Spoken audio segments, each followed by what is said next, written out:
Hello, everyone, and welcome to this edition of the Guys Talking About Shit podcast, commonly known as the GTAS podcast. Today is Sunday, April 29th, 2018. I'm your host, Bob Rusin, and I'm joined by my co-host, the always decimated Adam Miller. What's up? Adam literally just saw, an hour ago?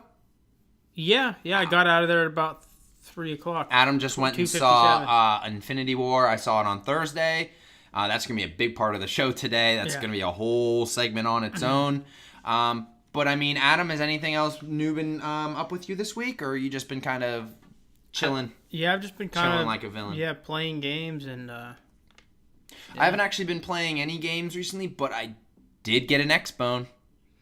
Yeah, you did. Yeah, last week's discussion on the original games kind of was getting me thinking, like, I'd really like to play Halo again.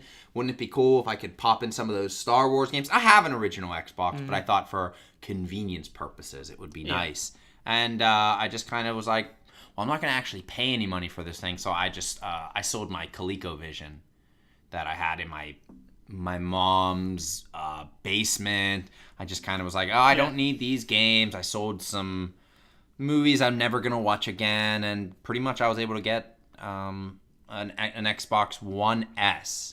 So, I mean, the system seems to be running pretty fine. They definitely have improved the menu system since it originally started. They clearly did an update, because when I first played it, whenever I was like at the exchange testing them out, I hated the menu. I thought it drove me nuts.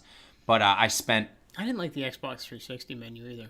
It was okay. It was like page and another page. To be honest, though, that might just be a thing, though, when you were originally PS3 and then going to Xbox 360. Because it's so different. It is a big jump, because I'm personally not a fan of the PlayStation 3 compared to the Xbox 360 menu.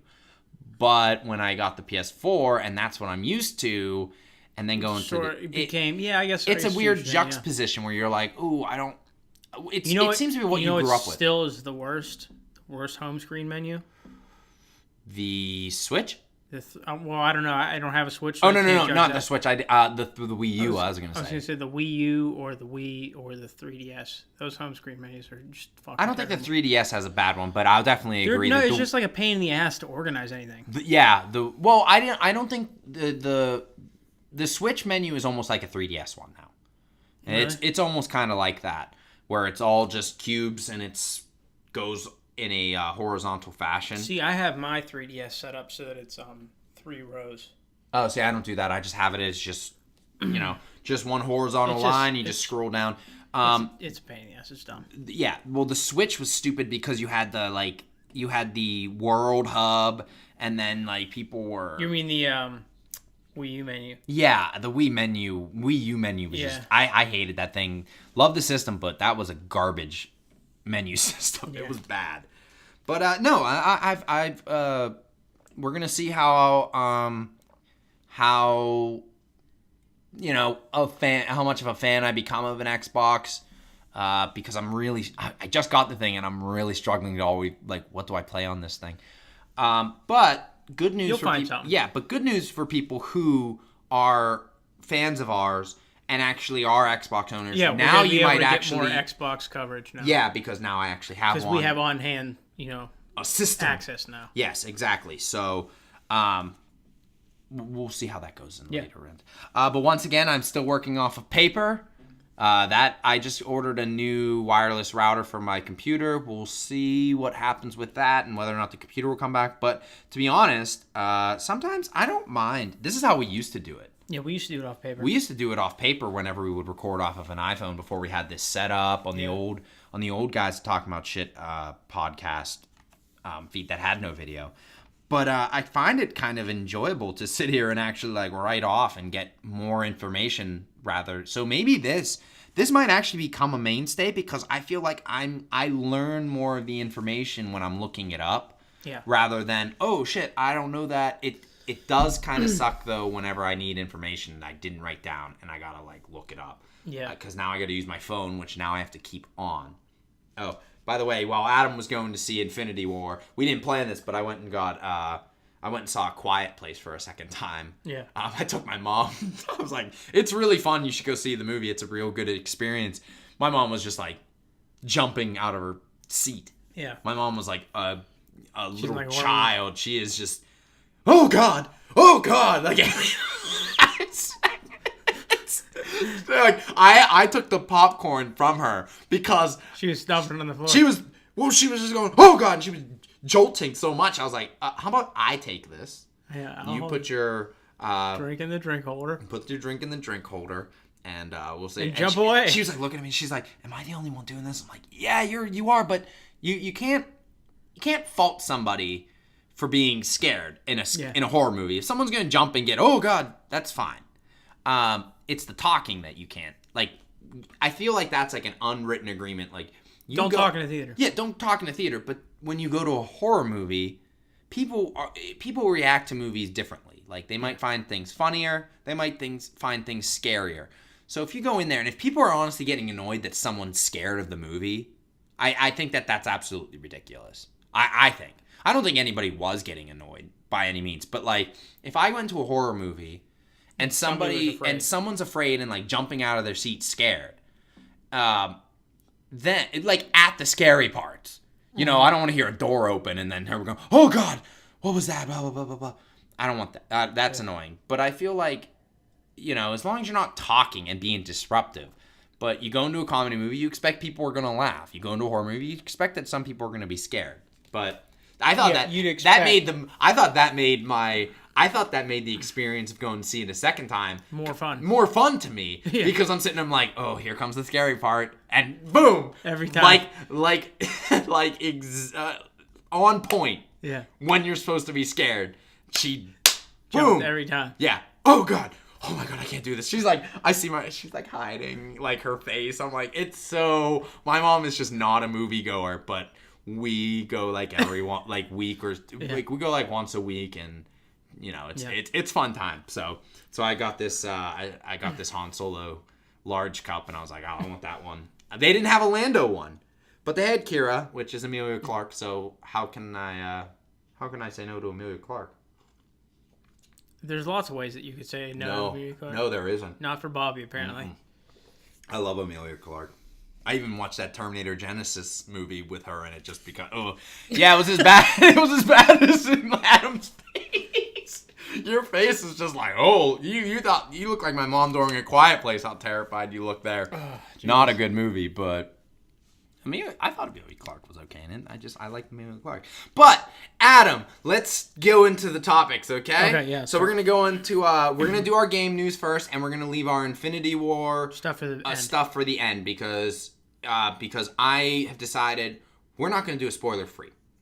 We're just going to do a spoiler-only, and that way, if nobody wants to hear spoilers, they just cut off at when we start. Yeah. We'll warn everybody ahead of time. Before the spoilers start. Yeah, I just don't see the point. It's been out for almost the whole weekend. It's been out for like 4 days.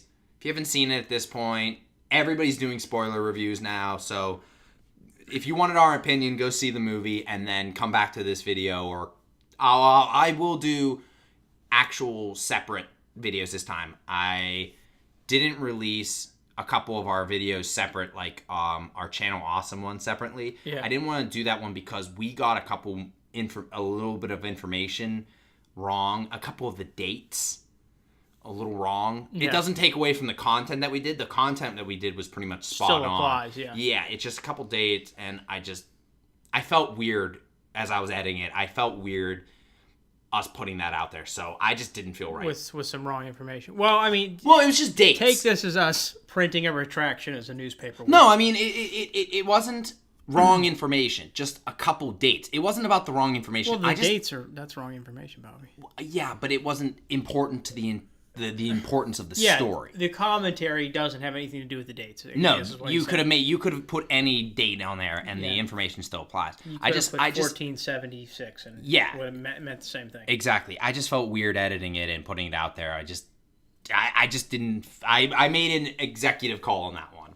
I just didn't feel right doing it. It's in the podcast, and go check it out. It is really informative, but I just didn't feel right doing a separate video of it. But I will get individual videos out for these in case you want to skip the spoiler review. That's why it's 10. So Adam, let's go into our game news first. And the first news of the day is that Nintendo's latest game that'll be a new IP, or at least an original game, is going to be a mobile RPG called Dragalia Lost. Have you heard anything about this at all? Nothing. Okay. It's being co-developed by the studio Psy Games, who brought a Japanese mobile hit game called Grand Blue Fantasy, which seemed to be a very turn-based RPG style. I'm trying to think. It was very well drawn, and artwork was really nice, but it's very stilted movements. Yeah.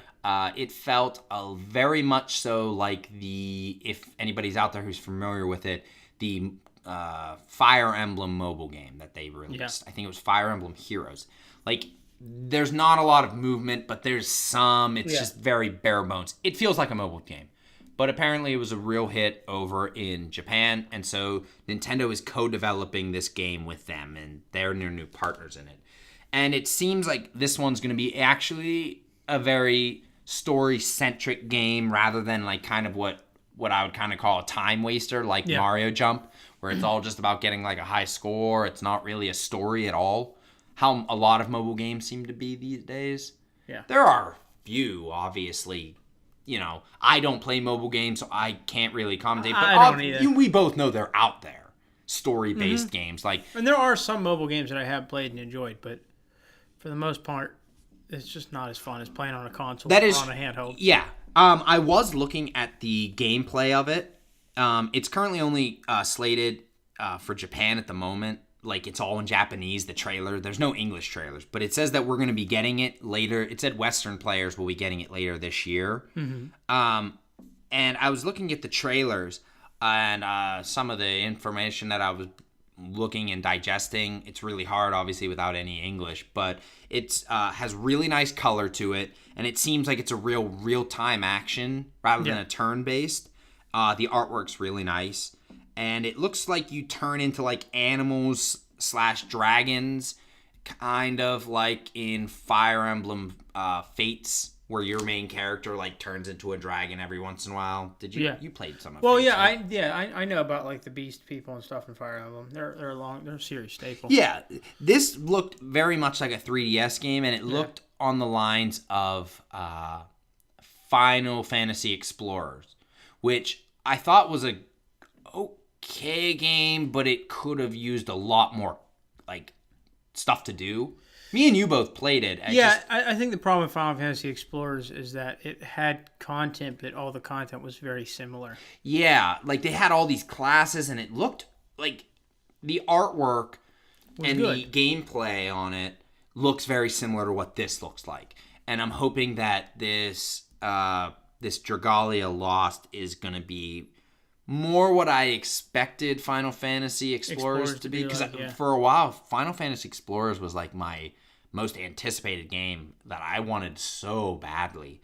And we got it, and it just was eh. And I wasn't sitting here like, this needs to be like every other Final Fantasy. It just seemed like, hey, it's a multiplayer, open world kind of. I mean, it was very clearly trying to be something like Phantasy Star Online. Yes. I think maybe that was the... And that's why we were a little hyped, because it was a lot like Phantasy Star Zero on the DS and the original Phantasy Star Online. Yeah, and it looks like they were taking that, and it was like a precursor. Obviously, they did their own thing, but it seemed like the idea behind like Monster Hunter Worlds. Yeah. That whole like open world, you go and you hunt this beast, you do quests. Yeah. That seemed to be what it was. It was like Monster Hunter World meets Phantasy Star. And it looked really good, but it was kind of underwhelming. I'm not going to argue about that. So this is what will come out next from Nintendo, and then currently Nintendo's also working on Mario Kart Tour, another mobile game that'll be due out March 2019. So I don't know if this sounds interesting to anybody. Check it out. I mean, the gameplay does look fun. They don't show a lot of it, but it does look fun, and it just kind of sucks because this does look like a 3DS game, and I wouldn't mind if they came out with this on the 3DS. But maybe they will. Maybe they will. Maybe they're testing the market with a less risky platform. Obviously, there's no physical production involved in mobile games. Yeah, definitely. But that actually comes to the next topic of the day, which is that Nintendo president Kimishima announced plans for new software for the 3DS through 2019 and beyond. And so he is Which, good. The 3DS is still, in my opinion, one of the best handheld platforms ever. Behind the Super Nintendo, it is my favorite console of all time. So really? Yeah. I'm going to actually say, yeah, I mean, you know how much I fucking love the 3DS. And I can never sing its praise more.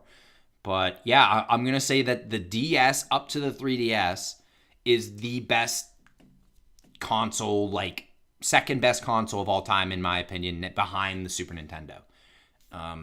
It just, if you go from the DS all the way up, it's just, there's so many games, there's so many downloadable titles. It's a gem of a system. And if you don't have one and have never experienced some of the games on there, what are you doing? Yeah. It's such a good system. I still take it everywhere. Most of the time I take my 3DS more than I take my Switch places, which is kind of funny. So, but here's what Kimishima had to say at a press conference. He said, "The Nintendo 3DS family of systems has reached a global cumulative series sell-in of 72 million units to a broad array of consumers. We will continue the Nintendo 3DS businesses by leveraging its installed base and rich software library. We believe it is important to leverage the rich library of Nintendo 3DS series titles to drive sales with existing Nintendo 3DS owners, as well as with consumers who recently purchased or are thinking of purchasing the 3DS hardware and are investigating strategies for doing so. We even are preparing new software for release in 2019 and beyond. Our plan is to continue maintaining the business by taking advantage of these titles." I love Kimishima because everything he says is usually that just makes sense.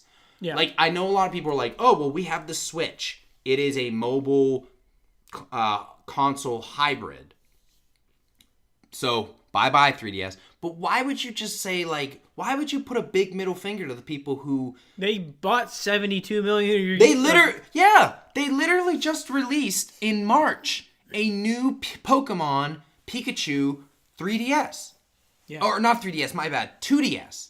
They've been selling those 2DS. Now, I understand when these 2DSs are the like downgraded versions, you're taking out the 3D aspect, but I'll tell you right now, the 2DS systems, the 2DS XLs are the best ones they've released.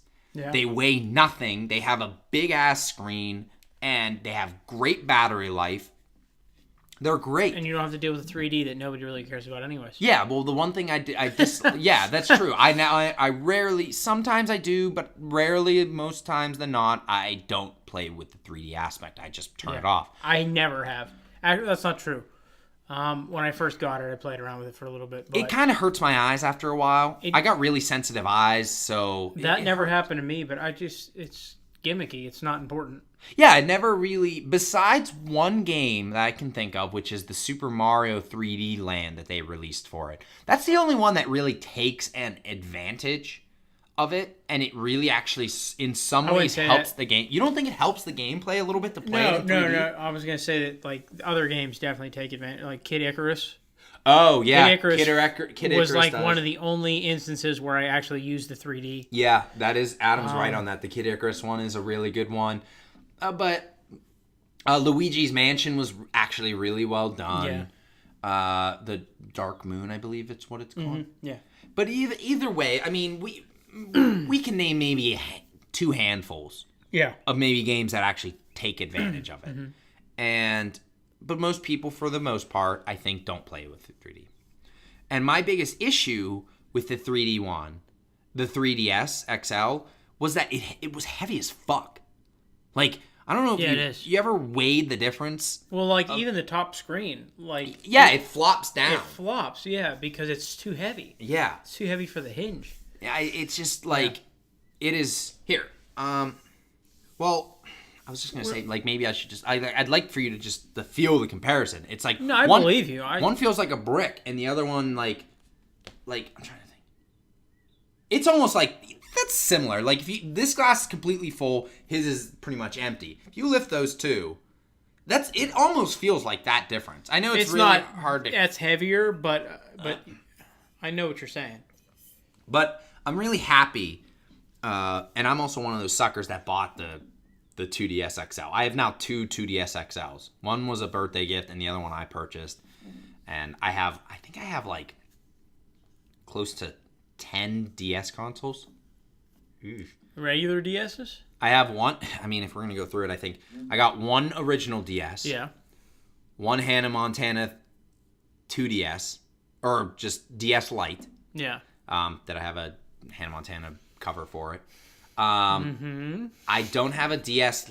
I don't have a DSi. I do not have one of those. There's no reason to. I don't own a 3DS per se, but I own. I thought you did have a regular 3DS. Oh wait, you're right. I have. Okay, I got it. Got it. All right, I know what I got now. Okay, ready? So we'll start it from it again. I have an original DS. I have a DS Lite. I have a Legend of Zelda DS Lite. I have a Legend of Zelda 3DS. I have a 2DS. I have a Legend of Zelda 3DS XL. The new one? No, just a 3DS XL. All right. That came out with Link Between Worlds. I have the Nintendo 3DS XL. I have the Hyrule Edition new 3DS XL. The Majora's Mask new 3DS XL. The Creamsicle 2DS XL. And the Pokemon Pokeball Edition 2DS XL.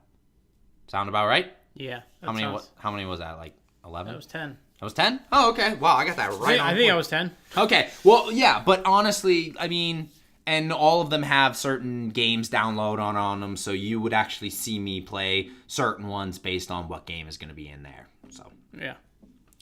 I still want to get the Super Nintendo 3DS XL, but that'll be down the road. But I'm really happy about this because, yeah, I think that you don't have to pump out a crap load for it, and nor do I think they will. Yeah. But just throw here and there.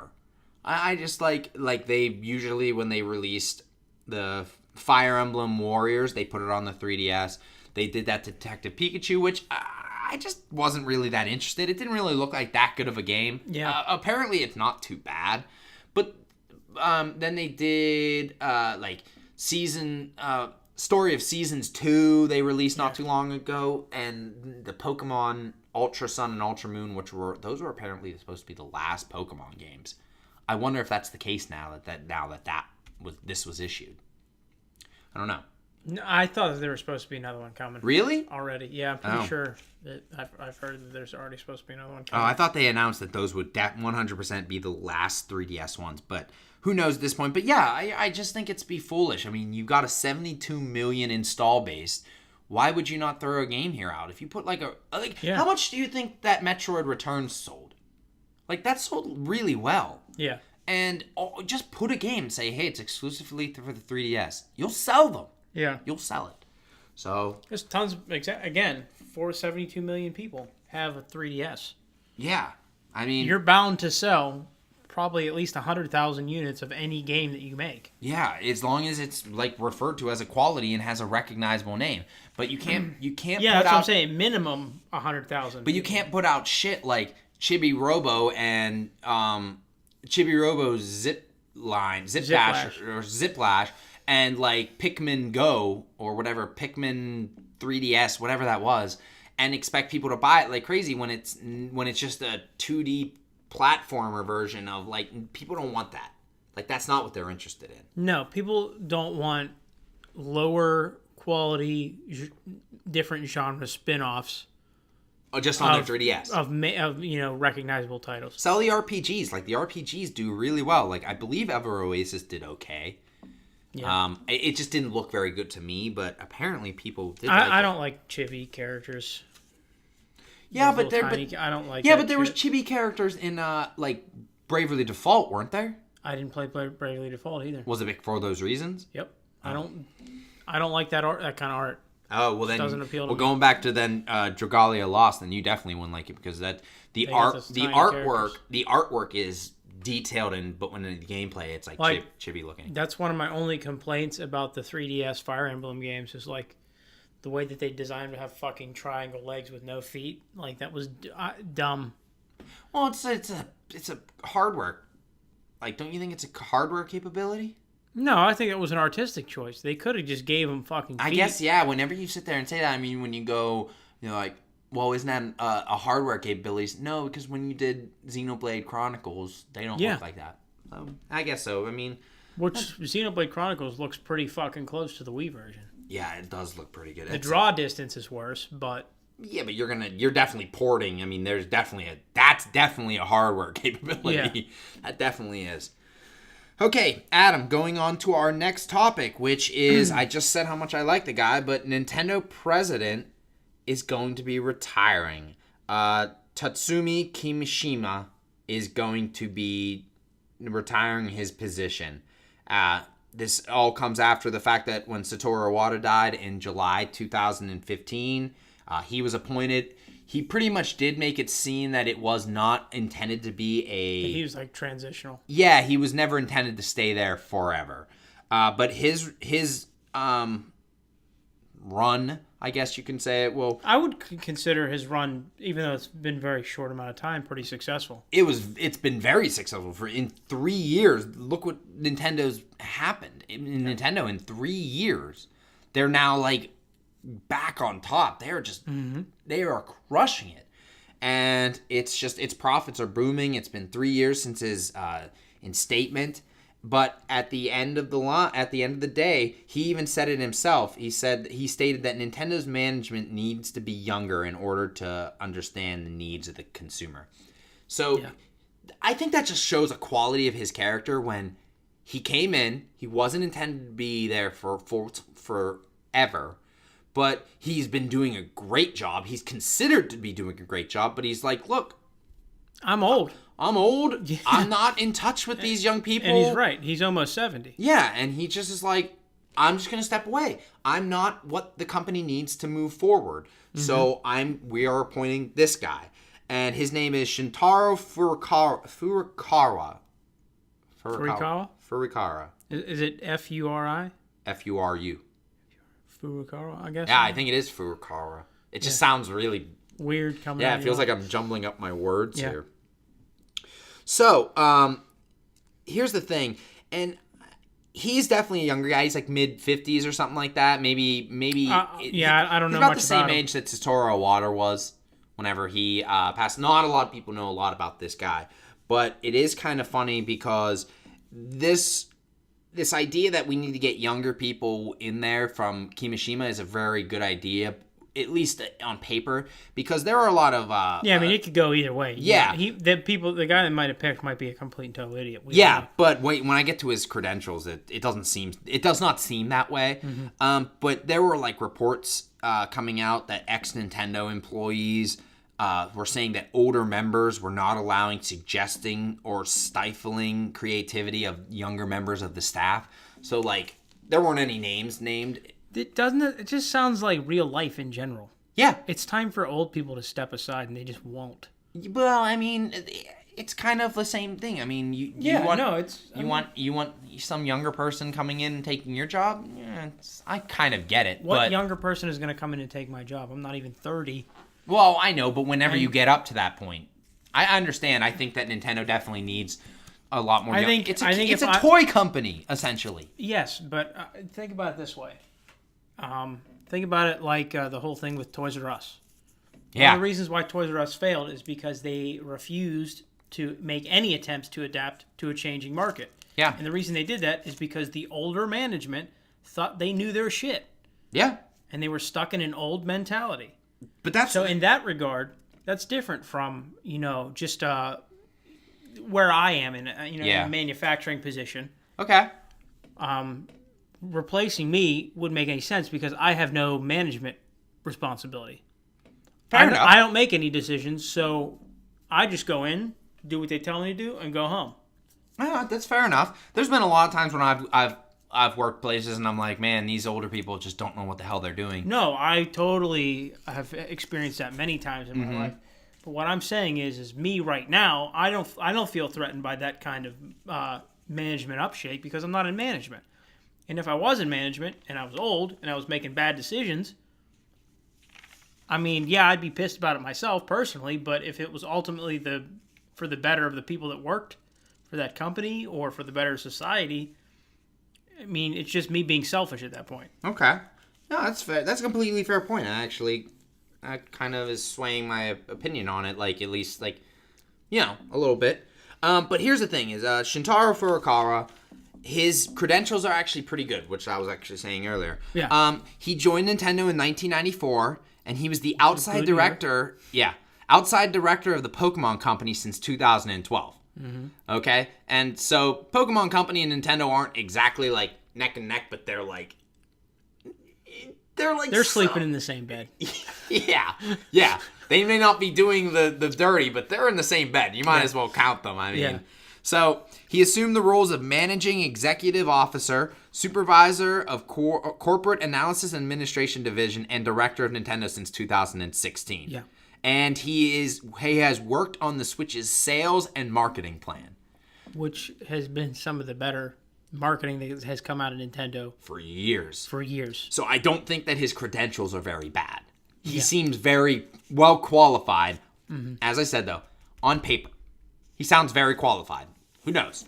A lot of people thought Satoru Iwata was very well qualified, and I did not really agree with a lot of Satoru Iwata's decisions, especially during the Wii U era. And it seemed like I think he led a little bit too much with emotion and not enough with... Yeah. Maybe facts and rigid figures and things like that. Yeah, sometimes you got to do that. And he did a lot of admirable things, like taking a pay cut that he could. Like, he was a very honorable guy. Oh yeah. Overall, I would say that Satoru Iwata was successful, but there were a lot of things that he did that pissed me the fuck off. He pissed a lot of people off. So these were what Furukawa's statements were. He said, he's also, real quick, let me throw in, he is also the first president to be fully fluent in English. Which is kind of cool, I think. Yeah. But he said, we will develop the company to its fullest balancing tradition, originality, and flexibility. He said, I grew up playing the Famicom, and I come from that generation. Now, as a member of management with Super Mario creator Shigeru Miyamoto, I have a lot of respect for him. Okay. Then he goes, on the other hand, with this job, that can't just be it. So I expect to say what needs to be said to run this company. So I thought that was kind of funny that he's like, I really respect Shigeru Miyamoto, but I'm going to do what I need to do to run this company. I thought that was kind of funny because I think I like this guy already. I kind of like him too because he's pretty much like saying, like, I'm done letting Shigeru Miyamoto run this goddamn company. Yeah. Because... I really honestly think I'm going to say something very unpopular. I think Shigeru Miyamoto needs to become the Stan Lee of Nintendo, where he just is in existence, but he has no management or no shots called. He's just the face of the company. I totally agree with you because everything he's touched in the last couple of years has been a fucking disaster. He's the George Lucas of Nintendo. Yes. He had his heyday, and when he was in his heyday, he was the best there ever been. But I'm telling you now, he is what Miyamoto has done with Nintendo for the last, 6-7 years has been prequel era George Lucas bad. Where you're like, why the fuck does this make any sense? There's some of the shit that he says too, like and obviously this is going to be coming from me, so it's going to be about F-Zero. But one of the things he says is like, we don't have any new ideas for F-Zero. And I'm like, okay, so what were your new ideas for shitting out a new Mario game every year? A cat suit? Yeah. Like, that was your new game-changing idea. You say you have no game-changing ideas for F-Zero. Just fucking put a track editor in, game-changing. Or do nothing. Because sometimes when you do shit, you fuck it all up. Yeah, because look at Star Fox. Look at a Federation Force. Yeah, fuck. Nobody fucking wanted that. And it flopped. I don't think that was Miyamoto's call, but that's the same shit that I'm talking about. Yeah. And yeah, he was the main person. We're not going to release any old IPs unless we can do something that completely changes the game for them.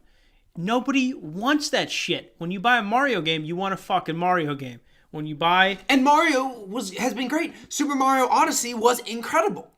Yeah. But how much did he even really have to do with that? Do we know? I have no fucking idea. But because, just go out there and promote the shit out of it. Be the Stan Lee of Nintendo, because Miyamoto, you just gotta like...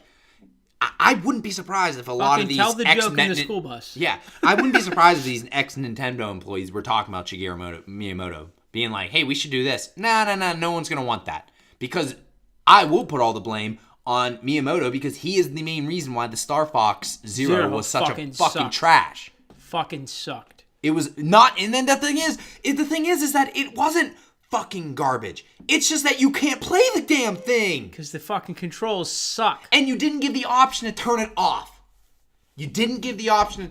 And you fucked the game because of that. So I've got a lot of beef with Miyamoto about specifically that game. Because F-Zero, Star Fox is one of my favorite Nintendo properties. Yeah, I was so excited for that game to come out. And they just fucking screwed it. They delayed it like a whole 5 months or something like that to work on the motion controls, and it didn't do shit. What they should have done is fucking scrap the motion controls. They should have at least had the option to turn it off. But I love that. I expect to say what needs to be said to run this company. Whether that's going to be him saying, like... Get the fuck out of here. Well, I don't think they're going to say get the fuck out of here, but they're definitely going to be like, you gotta knock off some of this shit, because I get it. He's a Japanese game treasure. I got it. But sometimes, whenever you're in an industry too long, it becomes mundane and you just kind of run out of ideas. Yeah. And when you're just like, how do I make this? I can't put my name on it without there being something cool about it. Motion controls it. What? Cat suit. Cat suit. Water gun. Yeah. I know you don't like Sunshine, do you? I do not like Sunshine at all. I've never played it. My wife likes it. Bobby hates it. So I hate Mario Sunshine. Beautiful game, and I love the way the water and the like dirt effects that they have on there, like the toxins or whatever. I love that, but the game altogether, I think is total fucking trash. Sorry for anybody that likes Mario Sunshine, but I don't like Galaxy either. Well, Galaxy's a fucking mess. I know, but a lot of people agree that Galaxy 1 and 2 are great. I don't see why. Yeah. I thought the game made me sick, and I didn't think the gameplay was all that good. Mario Odyssey is amazing. Mm-hmm. It maybe behind Super Mario 64, I think it's the best open Mario game. So, please let this be about Miyamoto. I'm not happy with, if it's not obvious and apparent at this point. Yeah. No, I totally, your whole thing, like, let him become the Stan Lee of Nintendo, that's such a fucking, that's right on point. Throw him a cameo, let him make, artwork or something. Yeah, he needs to just be a face. He cannot be running shit or making call. Limit the creative control. I agree with you. I think you're probably right. There's a finite nature to the amount of creativity involved in one individual. Yeah, I mean, what happens when you have a director stay on a franchise too long? Going into a movie analogy, what's a lot of people's biggest problem with the Spider-Man franchise? Spider-Man 3. And even Sam Raimi, who directed all 3 Spider-Man, says, by the 3rd one, I was completely done. He was burnt out. He's like, I didn't have really any other new ideas. And the same thing, even though I don't mind the movie, Dark Knight Rises is definitely the weakest of the 3. And Christopher Nolan, you could clearly see that his juices were just kind of running dry on it. And it happens with a lot of movie franchises. Mm-hmm. I mean, the prequels were run dry straight from Mission Impossible. But although Mission Impossible apparently after 3 has been really, really good. Yeah, I'm not a big Mission Impossible fan, The first movie's good. I'm not really a fan of anything else. I actually don't mind. I actually like 3. I watched it because it was J.J. Abrams, and I actually liked 3, but I didn't watch like Rogue Agent, or I believe it was called Rogue Agent, and then the 5th one. I mean, they look like solid movies. I just, but those clearly aren't the same directors every single time. I just think that's what needs to happen with Miyamoto. All right, Adam, going on to our next topic, which is a Street Fighter TV show is being produced, a live-action one. Yeah, that's a little weird. That is kind of odd to me because Street Fighter the series has a very distinguishable look that feels very difficult to me, at least, to replicate in real life. To replicate in real life. Obviously, we have the Van Damme Street Fighter movie, which was a steaming pile of shit. You shut your whore mouth. What? You like it? I loved that movie. Yeah. I mean, it's not. Is it like the Mortal Kombat for you? I mean, I liked Mortal Kombat as well. I know I like the first Mortal Kombat, but do you put it on like that level? Like you kind of know it's not like. Yeah, I know it's not great, but like it worked. You thought it worked? Yeah, it worked. I didn't think it worked at all. I thought it was terrible. I mean, for it being one of Raul Julia's last movies too. Yeah, that was actually I liked him in that. I thought he was the nostalgia critic. I know it's going back to it, but he always does that clip where he's like, "Of course!" Like, yeah. What did he die from? Did he die from cancer? He had cancer. Oh man, he was cancer, cancer, something. He was super talented too. He was Gomez Addams. Mm-hmm. And I love those movies. I love the Addams Family franchise. But so the Street Fighter TV show is being produced and distributed by Entertainment One Studios, and it's based off of a web series that debuted in 2014 called Street Fighter: Assassin's Fists, that Capcom fully supported, by the way. Now, before you do this, just let me say this one thing. It's weird that this live-action Street Fighter movie with Van Damme was centered around Van Damme as Guile, because Guile was like a last-minute character thrown in so that Americans would have somebody they wanted to play. Yep. I always it was like an afterthought, and then they made the movie centered around him. Well, I mean, you're not going to make Van Damme Ryu. No, but I'm saying like he could have been in the movie and it'd been centered around Ryu, like the entire Street Fighter franchise. Yeah, but Van Damme was really big at that time. Yeah, that was like his era. All right, but yeah, go ahead and continue. Oh, so what I was doing was I checked out maybe like a trailer for the Blu-ray DVD like thing and checking out what does this look like, and it had a very Mortal Kombat feel to it. Like, yeah, they're probably the most screen accurate versions of those characters you're gonna get, where they don't look fake. Yeah. But at the same time, like, this is cheesy. Yeah. Like, it felt like a web series. And it felt like, oh, man, I could totally watch a couple of these here and there. And it was like a 12-part series. Yeah. And it looked okay. But I was like, I think it was taking itself seriously to the point where I was like, this is kind of corny. I don't know. And so it's like, how are they going to bring this without it being corny? Because Street Fighter is corny. Yeah. It is. It's just, it's cheesy. Yeah. It's 80s cheeseball. Like, that's where it belongs. So, I mean, the web series was produced by Machinima and was distributed on YouTube. Like, it's almost like that whenever they did that Mortal Kombat Legacy. Do you remember when they did that? It was like a real gritty, dark Mortal Kombat where, like, Baraka was like a serial murderer who like stuck blades to his arm and like stuck it in boiling water so that his skin would like fuse over the blade. No. Michael J. White was Jax, I believe. Yeah, no, I didn't see it. Yeah, but Michael J. White is awesome. Yeah, no, he is. So, I mean, they did that and I was like, yeah, this definitely feels like a YouTube web series. I don't know. This just seems kind of odd to me. I don't know how this is going to work. I mean, you didn't see the footage, so it's really hard for you to kind of gauge what I saw. Yeah. But I mean, it could work, but it's got to know that it cannot take itself so seriously. It cannot. And when they announced the whole thing doesn't make any sense at all. Like this evil organization, Shadaloo, is trying to take over the whole fucking world. They have like at this point in the Street Fighter series, there's like 5 bosses at Shadaloo. There's It doesn't make any sense. This one for some says reason that there's a tournament that's deciding fighting tournament that's deciding the fate of the world. Yeah. Which, like, in Mortal Kombat, that's just as ridiculous, but it's like there's an it- otherworldly creature that's holding them. You know, it makes a little bit more sense. The winner gets to decide what The fate, happens. yeah. So that actually works. But yeah, this version is based off of Street Fighter 2 storyline with Shadaloo, of them, the four main people, you know, Guile, Ryu, Ken, and Chun-Li going up against them Bison. That's what... And Sagat and Balrog and Vega were all part of Shadaloo at that point. Oh, were they? Yeah. They were all parts of it? Okay, Yeah. well then maybe that's how they're going to incorporate it. But I don't know. It just seems really... I thought that when I heard this, when I saw Street Fighter TV show, you know what I immediately thought? I thought Castlevania. Like, I thought the Castlevania animated show. Oh, yeah. Like, that's how they were going to do it. Let's Yeah. do an anime style version of it. Because Which they've done that Castlevania before. Castlevania was very successful, and Yeah, I'm good. super excited for the Second new season. Yeah, for the second season.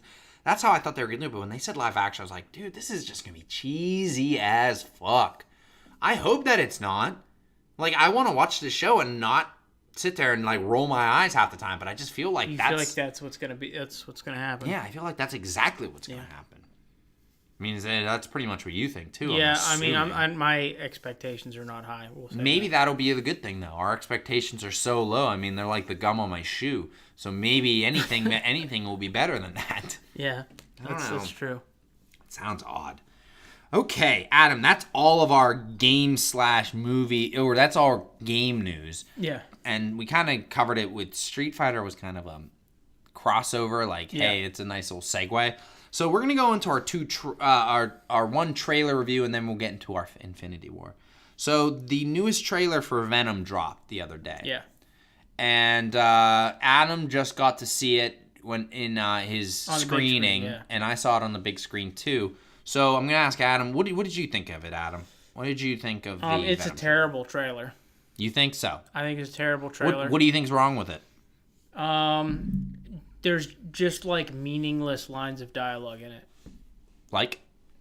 I mean, I don't even remember them. That's how it's just forgettable dialogue that just seems like normal everyday shit that people. It's so nondescript and doesn't really relate to anything.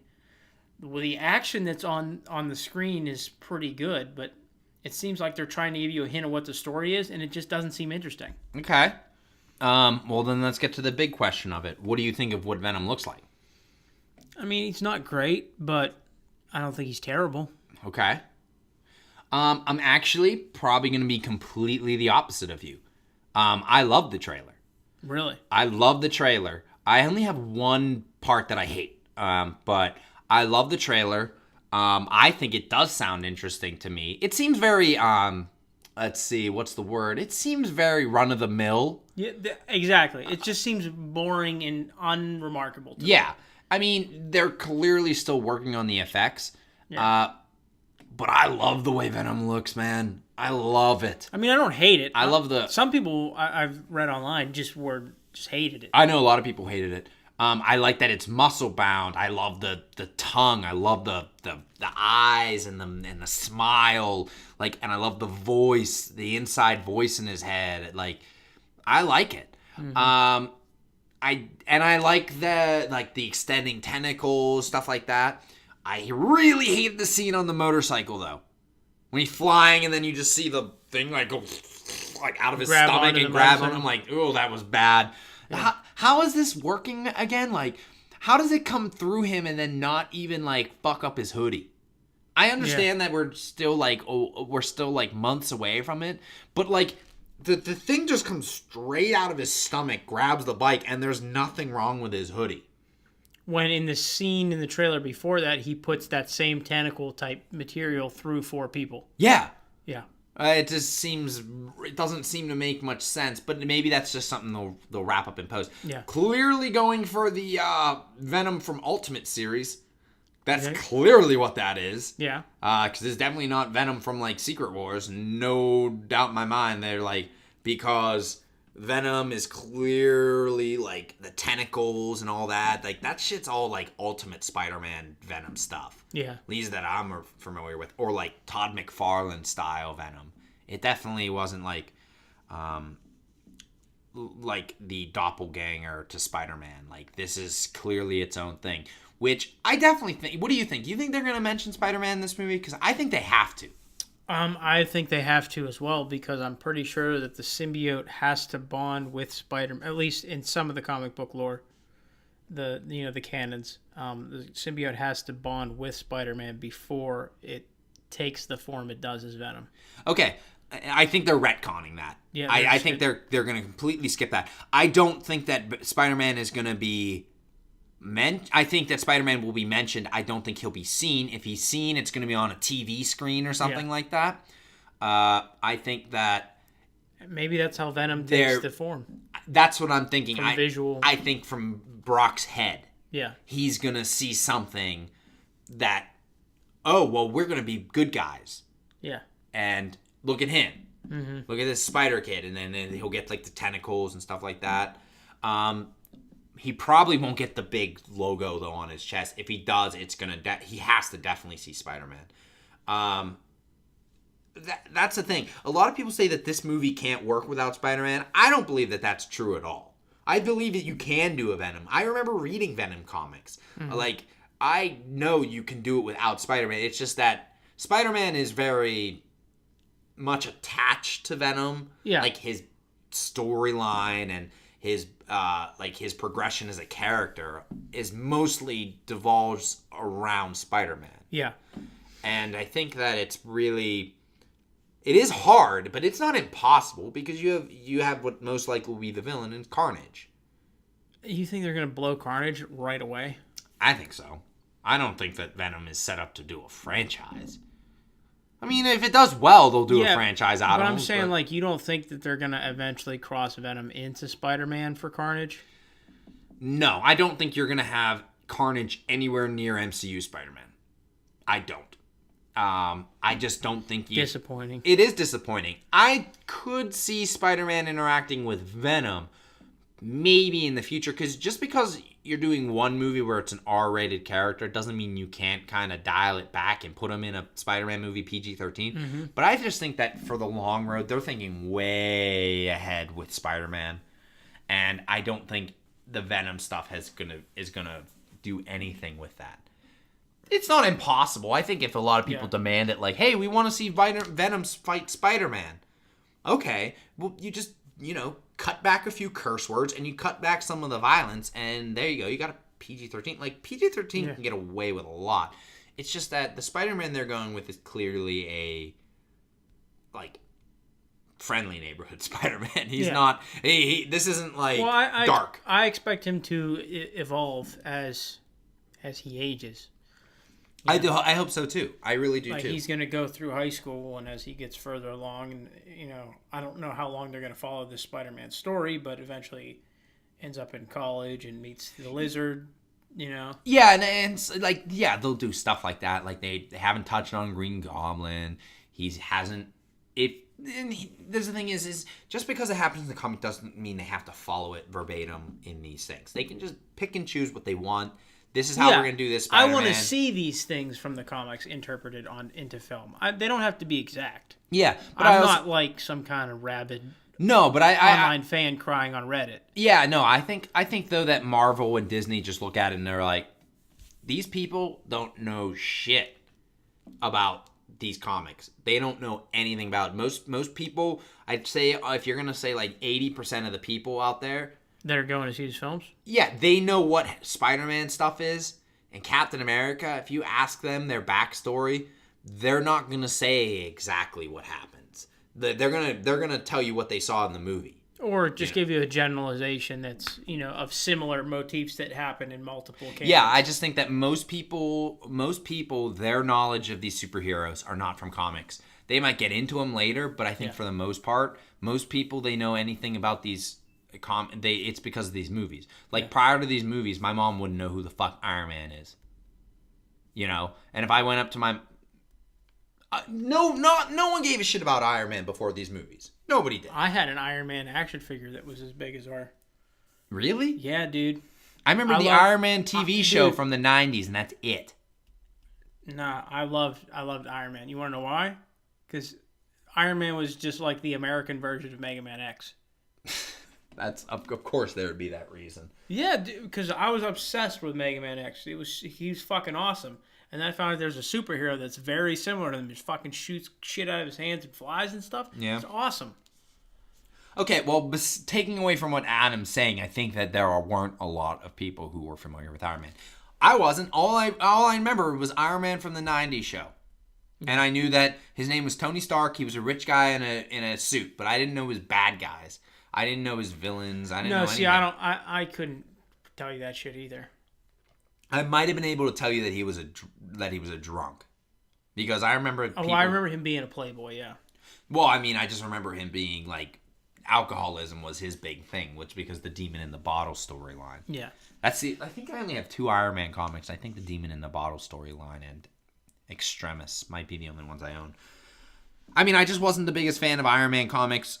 He was a cool looking character, but I just don't think a lot. And I just think that for the most part, most people don't know the comic book origins. Yeah. Going back to like the Venom whole thing. I don't think a lot of people know Venom's backstory. I just think they know, oh, he's affiliated with Spider-Man. He looks like Spider-Man. He has kind of the same powers, but he just, for the most part, I just don't see Carnage interacting with that, with the current with MCU. The MCU Spider-Man. Yeah, I just don't. I could see him interacting with Venom. Yeah. But I feel like Venom and Carnage are going to be the only 2. Well, let's just hope that they do Carnage right and they don't fucking Sony Pictures it up.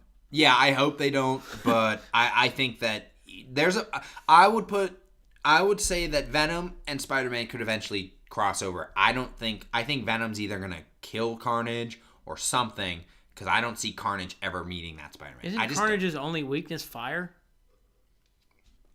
I don't know much about Carnage, to be honest, besides... I thought his only weakness was like being burnt was the only way that you can kill him. Really? Because I know Venom's is sound. Like, I know that he has some sound issues or something like that. Like, this well, yeah, the symbiote doesn't like sound. Yeah, certain sound frequencies disrupt the symbiote's ability to be comfortable, but it doesn't kill it. No, I know it doesn't kill it. That's what I mean. The only way to kill Carnage was with fire. Really? So, I mean... Yeah, I don't know. I'm mostly hoping that they just don't fuck up Carnage. Yeah. But I don't know. I like the trailer, so I keep getting more and more excited about the Venom.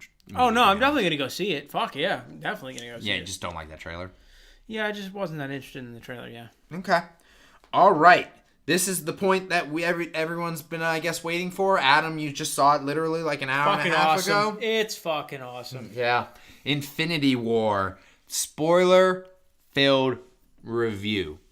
Adam, you just said it. Ghost Rider was my favorite character. Ghost Rider would have made that movie the best thing ever.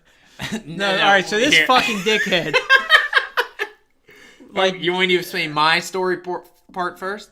Well, I was just going to tell them what you did. Yeah, okay. Yeah, so this fucking dickhead puts a picture of like a Ghost Rider standing next to Steve Rogers as Captain America on Facebook, and I had been avoiding any information about the film at all.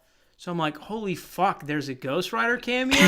So I get to the end of the film, I see the first post-credit scene, and then the rest of the credits go, the screen shuts off, and the lights come on. I'm like, where the fuck is Ghost Rider? I was so fucking excited because of this fucking asshole. And he wasn't in the film. Of course he wasn't in the fucking film. It's Ghost Rider, man. It's Ghost Rider. Fucking Ghost Rider kicks ass. Okay. So, that's so funny. I love that story. Yeah. His girlfriend, because I sent you a text message out of the film. I'm like, where was the Ghost Rider scene? And he showed his girlfriend. I guess she thought that was pretty funny. It was. Too. Yeah, well, no, what happened was we went and saw the movie, okay? And I was asking her prior. Oh, my God, that's so fucking funny to me. Yeah. I asked her prior. I said, hey, what shirt are you wearing to the Infinity War?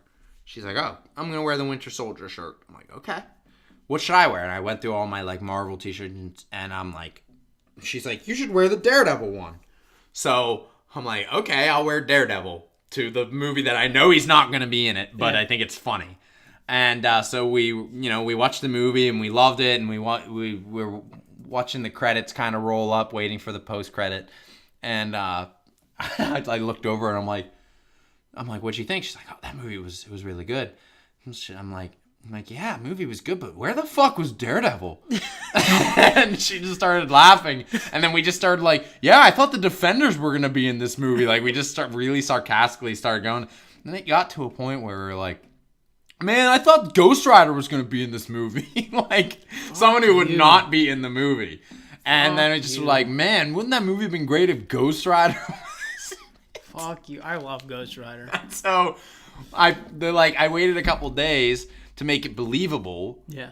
That I just posted this picture. It actually is a really good Photoshop. Yeah, it is. It really is believable. That's why I fucking fell for it. Yeah, but and I just put like, man, what a great cameo. Was not expecting that at all. Hashtag Infinity War. Hashtag Ghost Rider is the shit.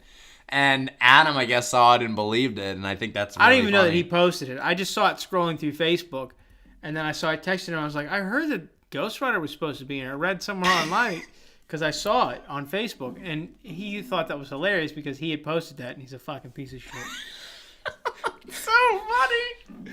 Oh, I love it. No, Ghost Rider's not going to be in the fucking movie. Why would you think Ghost Rider is going to be in it? Because he's fucking awesome. Oh my god, Ghost Rider's so stupid. No, Nicolas Cage Ghost Rider's stupid, and I still like those movies. Ghost Rider is cool looking. He is the perfect definition of all style, no substance. He's a skeleton man that rides a motorcycle that sucks souls out. Fucking awesome. Oh my god. Fucking Ghost skeleton man that rides a motorcycle? That's badass. Oh, I love it. It's so fucking funny that you thought he was... I mean, I didn't think that anything... I thought you weren't serious. I was like sitting there like, is he serious? Like, no, I was deadly fucking serious. I'm like sitting there, I'm like, is he serious? Is he really... Did he really believe that Ghost Rider was going to be in it? And then he just like, yeah, I call him and he's like, there wasn't no fucking Ghost Rider in it, man. I'm like, so good. All right, but enough with the Ghost Rider talk. That's so funny. Adam, you loved it. Yeah, I loved it. It was great. I really loved it too. I really, really liked it. It is an exhausting movie. I felt like I got kicked in my chest after watching it. Yeah. I'm like, oh man. It was tiring. There's nothing. It's 2 hours and 40 minutes of just boom, boom, boom, boom, boom, boom, boom, boom, boom. You don't get a chance to breathe. Yeah. Ever. There is character development in the film, and it's almost all centered around Thanos. Thanos is incredible in that movie. One of the best villains they wrote. I think one of the best villains ever in film history. He's got to be. He's that movie. It's his movie. Yeah. And he kills half the people. Spoiler alert for our people who have not gotten that. There's a big spoiler at the top of the screen here, but he fucking kills half the population. He wins. The entire universe. He wins. Yeah. Oh my god. I mean, there's just so much to go on about this movie. It's insane. Here's the thing. Everybody who died is coming back. Oh yeah, you think the Russo... Sebastian Stan has multiple films left in his contract. Well, yeah, that's the first one you go with. How about the fact that Spider-Man? They killed Black Panther. They killed Black Panther, one of the most successful franchises. You think I think the Russo brothers came in like, hey, we're thinking of permanently killing off Black Panther. Kevin Feige would have told him to fuck off. Kevin Feige would have been like, get the fuck out of my office. Get the fuck out of here. You want to kill off that $1 billion franchise? Fuck you. Yeah. So right after we fucking just cracked the bottle open, let's just pour it out. Yeah. Let's just pour it out. Like we just put out a character that is now like the 5th or 6th highest grossing film of all time, and you want to kill him off? Man, you can go look for a new goddamn job. Yeah. Dude, how heart-wrenching, though, was that scene with Spider-Man at the end? I was, sitting there, I was like, oh, my God. Him, crying, I don't want to go. I don't feel good. This is weird. And, I mean, and it sucks. I'm scared, yeah. Yeah. He's a kid. He's still a kid. He's not even out of high school. And Tony, I mean, in real life he is, but... Well, yeah, but he doesn't look like it. No. But Tony then feeling guilty. But to be honest, if he would have stayed on Earth like he was told to, he probably would have gotten disintegrated anyway. I mean, Yeah, that's because it's I think it just selected people at random. 50 doesn't matter about their morality. Doesn't matter about their. I think this is kind of an interesting little fact. All the people that are left are essentially only original Avengers. You got to think. Thor is alive. Black Widow is alive. Yeah. Captain America. Iron Man. Hulk. We don't know where Hawkeye is. War Machine. He's not an original Avenger. He was not an original Avenger. Well, maybe he's alive. He is alive, but I'm just saying that it's coincidental that all the original Avengers still are alive. Like, I was sitting there, I'm like, they better not fucking get rid of Steve Rogers. And the whole entire time, Katie was looking at me. She's like, I think Steve Rogers is dead. I'm like, no, he ain't going down at least without that original shield. Yeah. You ain't fucking taking Captain America and Wakandan shields, no. If Captain America's going to die, he's going to go out with his shield. No doubt. So he kind of was the Nomad. Yeah, he pretty much is the Nomad. They just kept calling him Captain America. I don't even think they ever called him. Yeah, they do. Well, what? Like, you mean like, hey, where's Captain America? Because Bruce Banner doesn't know what's going on. He says, No. War Machine calls him Cap. Maybe he just doesn't go by the moniker, because it seems like... Well, I mean, but I guess what I'm saying is, like, he was clearly living the life of Nomad. He wasn't working for the U.S. government. He's traveling all over the world. He's kind of a fugitive. Yeah, him and Black Widow are clearly just doing their own thing. Yeah, so he was living the life of the Nomad. He just wasn't being called the Nomad. Yeah, I mean, I think even in the credits it says Steve Rogers, Captain America. Yeah. Like, they aren't just going to... I think they probably didn't call him the Nomad because most film goers, like you said, know the characters from the films and don't know the Nomad storyline. Yeah, so I would love if they won't, but I would love if they did a Captain America, like, in between what he was doing, but they won't. But what are some of the standouts of the movie? What were ones where like blowing your mind? It was okay. So this is pretty late in the film, but Red Skull is still alive. Mm-hmm. Which not played, not Hugo Weaving. No, it's a guy from The Walking Dead who's really good at impersonations. Yeah. And I was like, there are a lot of people who thought that was actually, I thought it was until I looked it up. Yeah. I thought it was until I saw him in the credits. I never thought that Red Skull was dead ever. I just kind of was like, no, I knew he wasn't, but I just, like, it was... That whole thing with Hugo Weaving being like, they got me under contract, but I don't think they're going to really force me to do it if I don't want to. And I just was like, oh, well, that sucks, because now we're never going to see Red Skull again. And now there's a possibility that we get it. Mm-hmm. I'd love Red Skull to come back, because Red Skull is an underappreciated villain. I thought he was great. Yeah. And I thought that was a really cool moment. I'm going to say one of the moments that I thought was a real cool standout was the scene in the Collectors where it's all normal and then it like fades away and then it's all fire and shit. Because he was using the reality stone to present a different reality. That he had got. Dude, Star-Lord's kind of a dick. I love Star-Lord, but... Star-Lord fucked the whole movie up. Yeah, but... In one line. Can I say... Oh, in one line? Yeah, they're about to rip off the fucking Infinity Gauntlet, and he starts punching the shit out of him, and it allows him to get the Infinity Gauntlet back. Oh, yeah. Well, here, a lot of people said that doesn't sound like Star-Lord. That's not something Star-Lord would do. To the defense. Now, yes, he did fuck everything up. He doomed the whole universe, and I get that. Now, there are two things I have a possibility to. One, I'm going to say in defense of Peter Quill, he is immature. And he totally is. And he has a temper. I understand, like, couldn't you wait to get the Infinity Gauntlet, then just go fucking beat the shit out of him? Like, yeah, then you could have put the Infinity Gauntlet on and went fucking ham. Yeah, you could have gone insane. Now, here's the other thing I'm going to throw to you. Doctor Strange says there's only one instance where we win. Now, a lot of people are sitting there saying, well, Star-Lord fucked it up. What if that was the only way? Like... It clearly is the only way. Like, that he saw... Before he disappears, he says we're in the end game now. Yeah. because And he then he knows disappears. He that was gonna happen. He Yes. knew that was what was gonna play out, and in order to stop it, he had to let half the universe die, and then that they would come and do their whole thing. That's what I don't think a lot of people are thinking about right now. Yeah.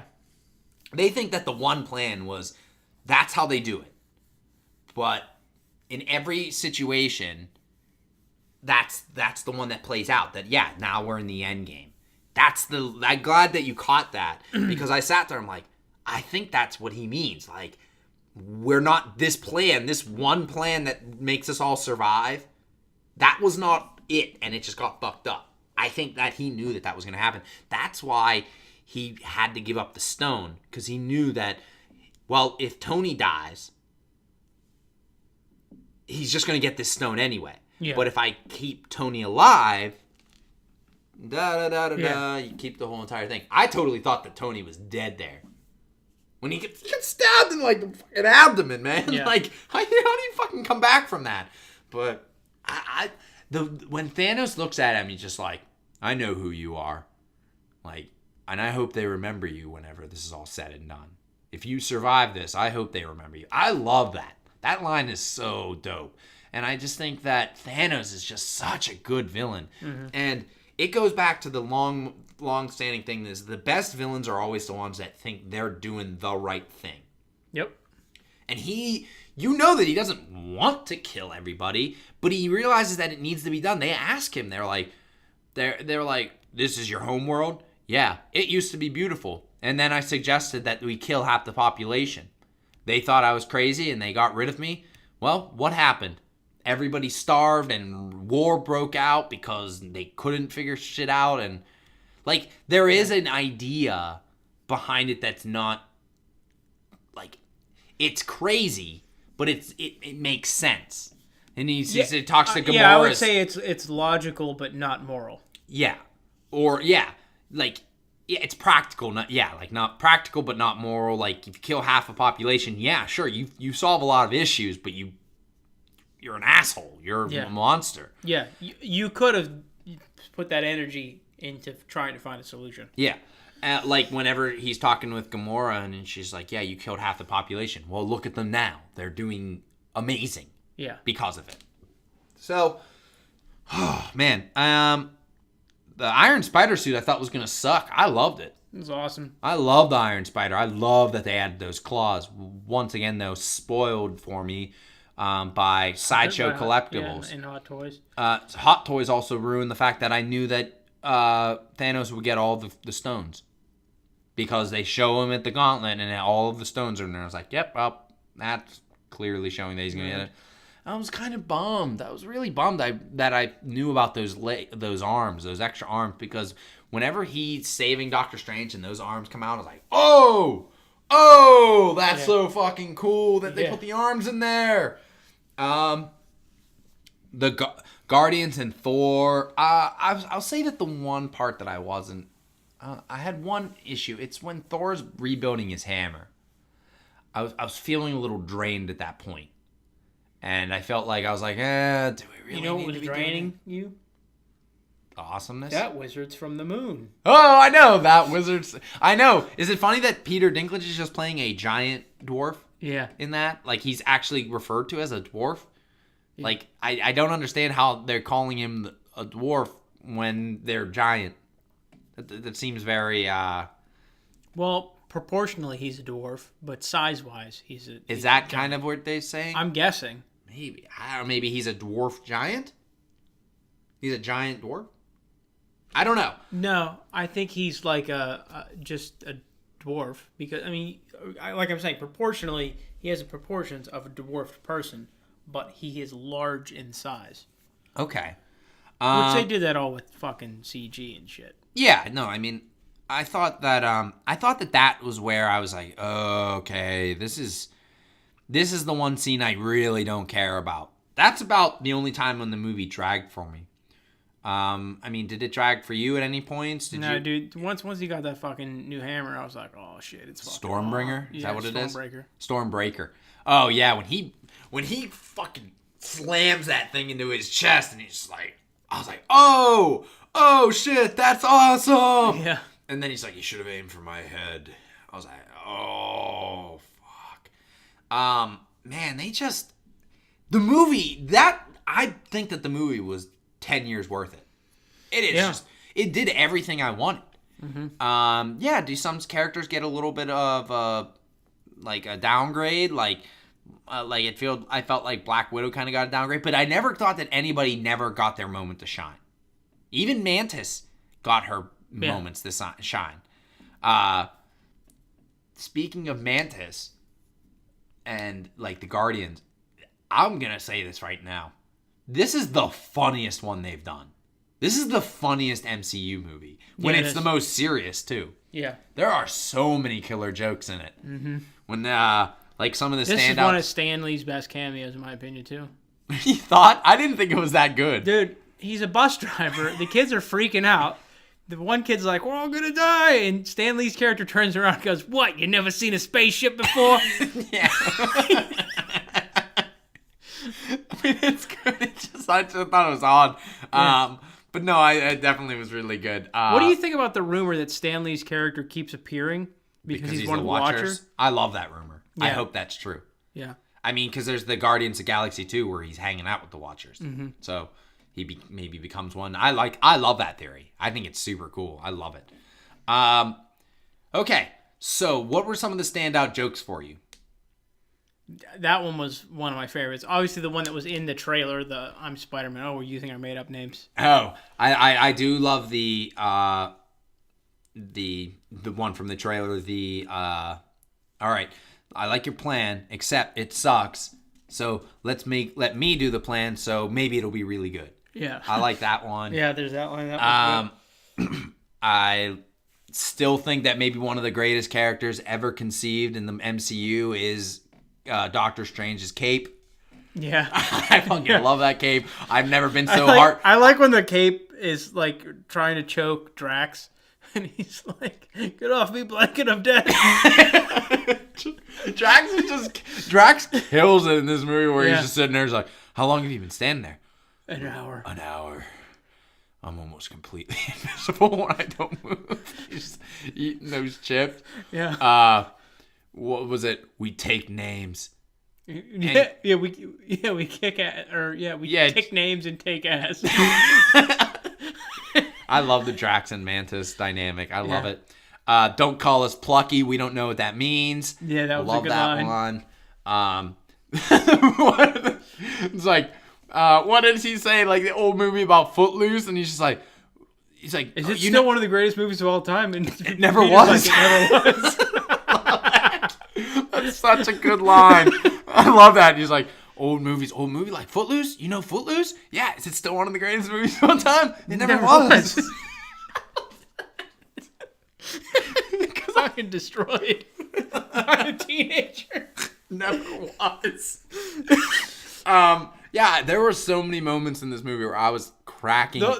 Oh, the whole time where they're talking about like their feats that they've accomplished. And is it Drax or somebody turns to Peter Quill and goes, tell him about the dance off. You saved the universe with the dance off. Tell him the dance off of the universe. What? That's not exactly what it was. I like that, but I also thought the funny part was like, yeah, I just lost my home world. My father just died. Found out that he imprisoned my sister in hell. Oh yeah, he tries to one-up him. I just watched my brother get his neck broken by Thanos. I had to kill my sister. And almost all of my people are destroyed. Yeah, well, my mom died of cancer, and I had to just kill my dad. So, I mean, it's kind of like the same.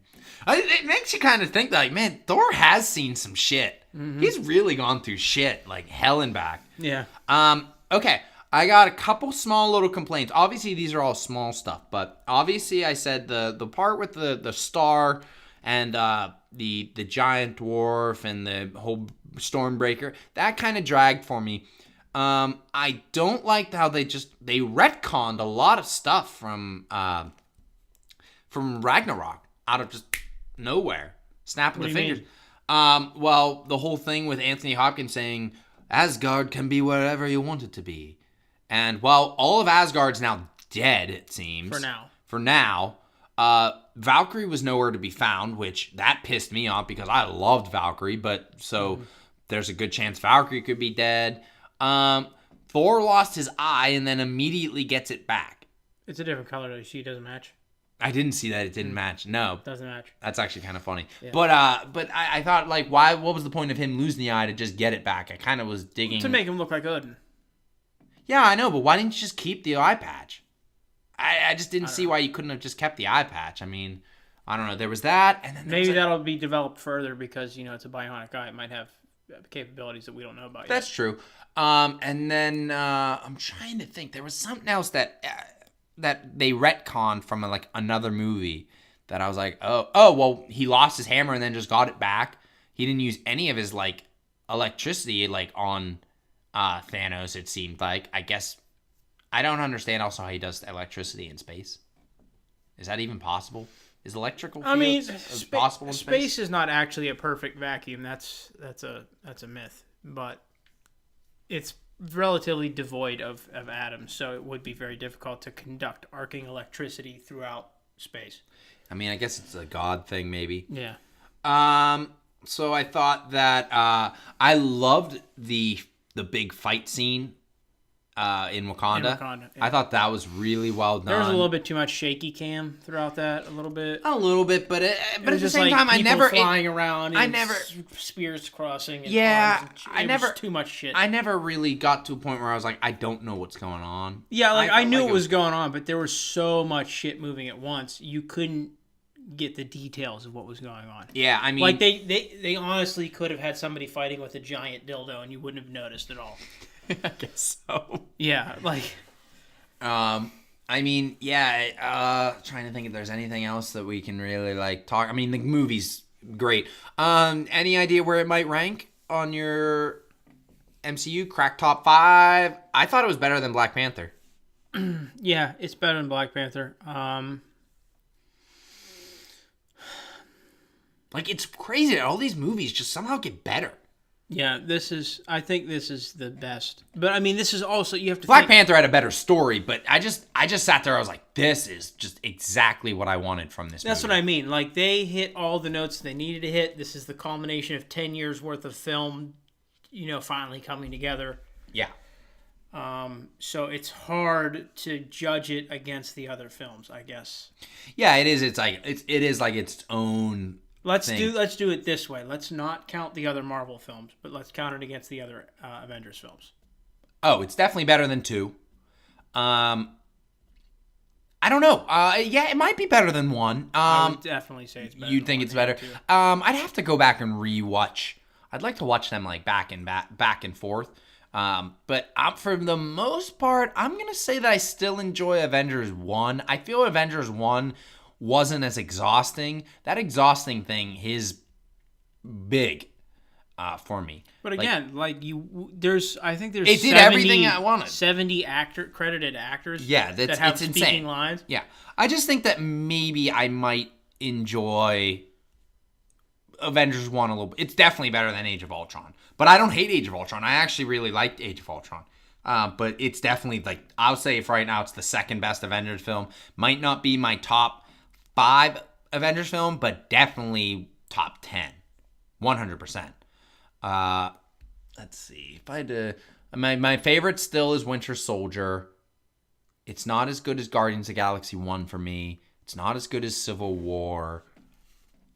Might be better than Spider-Man. It's tough. We need to get these lists together, but you still haven't seen all of the movies. I think the only thing I have left is Iron Man 2 Thor and 3. 2 and no. No. Oh, you know what? No, yeah, I do need to see Iron Man 3. I need to see Iron Man 3. I need to see The Incredible Hulk, which, why waste my fucking time? It's actually not that bad. And, yeah, but why waste my time? It's not even the same actor. It's not really, it's only vaguely connected. Well, I mean, that's why they don't fucking go back and mention anything from it. Yeah, they really don't. I mean, but the Thunderbolt Ross, who's in Civil War, and who is the general, he's the main part. He's the main, like he's not the main antagonist, but he's definitely the thorn in Edward Norton's Hulk side. Yeah. He's in that movie. That's how they connect them. And then the second Thor movie I've never seen.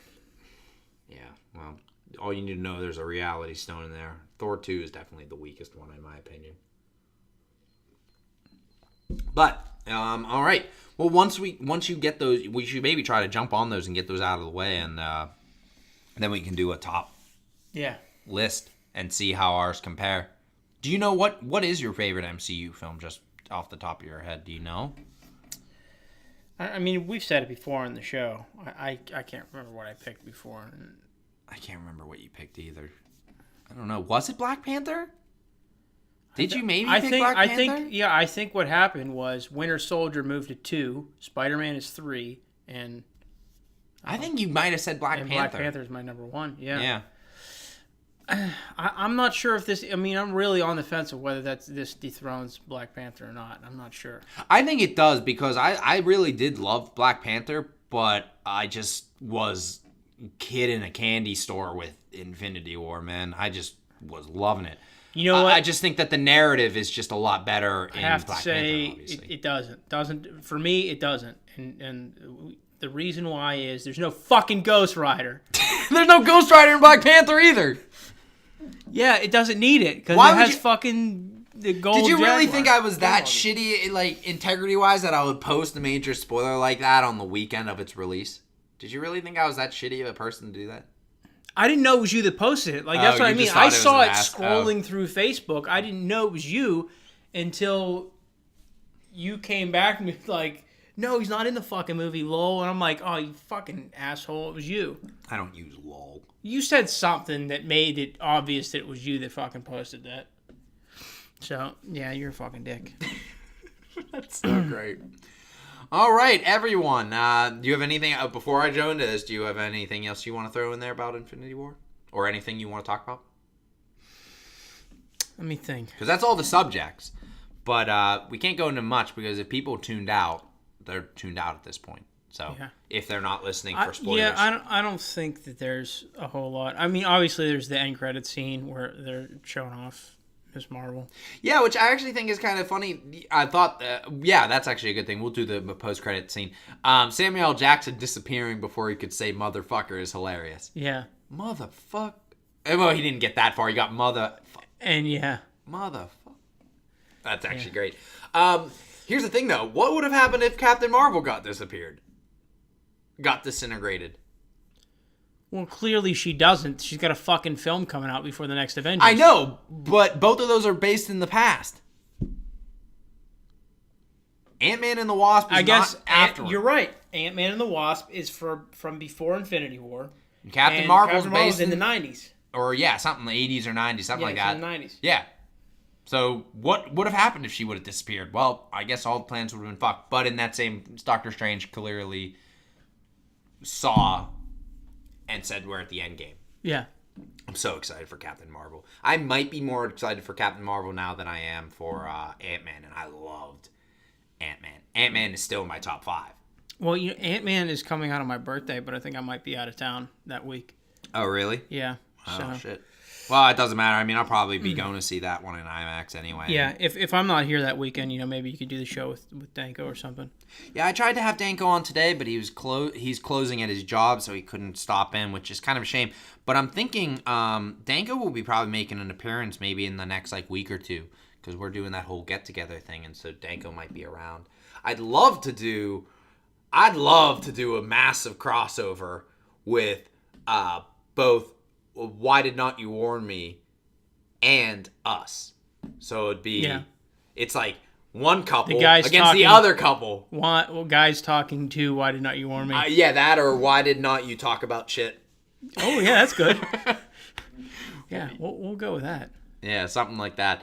I was really kind of that's what I like to talk about, because I'd like to have a discussion with Hillary Crumb, because I recently had it's not that I don't listen every once in a while, but I've been so busy that I've missed out on their last 3 podcasts. But I literally did a whole day at work where I just binged through episodes 5 to current. Yeah. And I just boom, I'm all caught up with Why Did Not You Warn Me podcast, because so I wouldn't mind having a discussion where we get both of them in there. So who knows if maybe she's going to be at the event thing that we're doing eventually in the next week or two. Yeah. Maybe she can come on the show and then we can have a discussion. But for the most part, that's pretty much the show, though. Yeah, that's it. Adam, do your job. All right, so if you're looking for us online, you're fucked because we don't exist. No, I'm just kidding. All right, so we're on www.facebook.com/GTAS podcast. Same thing with Twitter. Just /GTAS podcast. /GTAS podcast. You can find us on iTunes, Stitcher, Google Play. All of those links will be in the description below. Mm-hmm. You said it's a little difficult to find us on Google Play. Yeah, but if you follow the link, it'll take you right to it. But yeah, okay. So follow below. That's where you'll get it. Don't forget, everybody, to if you like our video or you like our content, drop us a line on Twitter and like something that you would like us to talk about, what you would like to see with the show, whether you'd like to see more guests or see something different. I'm not easy to change my mind, but I'm willing to look into stuff. But also, if you like our content and think that someone else out there might enjoy our shit-talking bullshit podcast, share it around. Give it... Yeah. Let somebody know, because I've actually seen a couple people, like, we actually are kind of growing on our audio podcast. Like, apparently people are listening to us on the audio version. Yeah. People, you know what? People have been wanting that since way back when we were doing it. They just wanted an easy, accessible way to listen to us.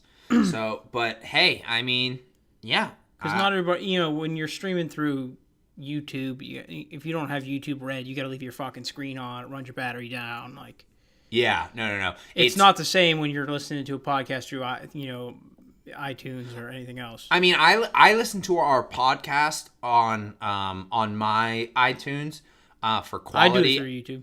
You do it through YouTube? Yeah, when I go through to check, like normally whenever you upload it that morning to work, I'll listen to it and then on the way home I'll finish it. Oh, okay. Yeah, I typically do it through that, and I just kind of I just check for mistakes or quality sounds bad. Yeah, I do quality control and just check on what am I doing, and I honestly think, I mean, just not to toot our own horn, I just feel like Bobby does a good job. I feel like every episode we do, it actually gets better. Yeah. And we don't sit there, like, go back to our, well, it's not available right now, but if you go back to our YouTube one, that maybe our first or up to maybe first or 5, and count how many times I say compared to what I do now. It's just repetition really helps just get the flow going. And I mean, I just think the show works. I think our show's, I mean, it's like we're like the best worst podcast ever. Yeah, I think that's good. That's a good analogy. Best worst GTAS, the guys talking about shit podcast. The best worst podcast you'll ever listen to. You'll ever regret listening to. Yeah, that should be our new tagline. I like the best that. Worst podcast you ever regret listening to. That's actually a really good I like that. I might actually find a way. I might actually do it. What did she say? What is it one more time? The GTAS podcast. The best worst podcast you will ever regret listening to. I like that. I definitely think I'm going to work that in there somewhere. Yeah. But all right, everyone. I'm your host. Once again, I'm your host, Bob Rusin. And I'm Adam. And until next time, don't get captured. Farewell.